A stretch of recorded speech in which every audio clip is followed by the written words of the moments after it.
And this is the Miss Madison, representing the host city, being lifted into the water.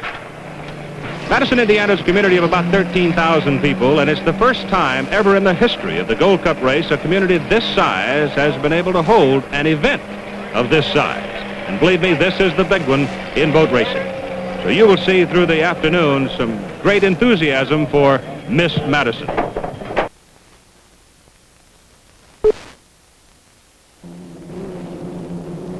Four boats will make the start in Heat 1B of the Gold Cup race. Smythe Smoother Mover is not starting.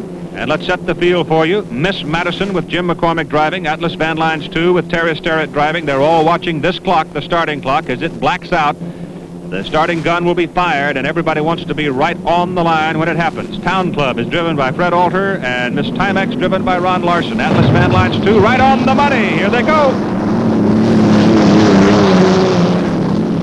Up here with us after winning the rerun of Heat 1A, Bill Muncie. Let's watch your teammate, Terry Starrett, hit the first turn. And what a start he had, Keith. He comes smoking down that front chute at about 150 miles an hour, and he'll probably try and get into the corner at about 135, but he's going to have to take that heavier boat a little wide, and there's a good possibility that well, I don't want to call him devious, he's just darn good, but Jim McCormick, as you can see, could duck underneath him and take a good run on him and establish a right-of-way in that one lane so the traffic could get fast and thick coming down. Now let's watch the Miss Madison. Bill, I think you've commented, a number of people have commented that between 90 and 120, this one can really go, and here comes the Madison running on the right side of the screen. And this is strong forte. As he moves into one lane, he's got the right-of-way, and he's got the field on the hip, and Freddie Alter sitting back in the Town Club has his boat running beautifully too, but as you mentioned earlier, Keith, here's some rough water, and there on the right we have the Town Club bouncing through it and into that corner in very heavy traffic. One of the characteristics of the driving of Jim McCormick is he tries to run as tight to the buoys as he can and run the tighter course. Like yourself, who has won the top prize in unlimited racing, the Gold Cup.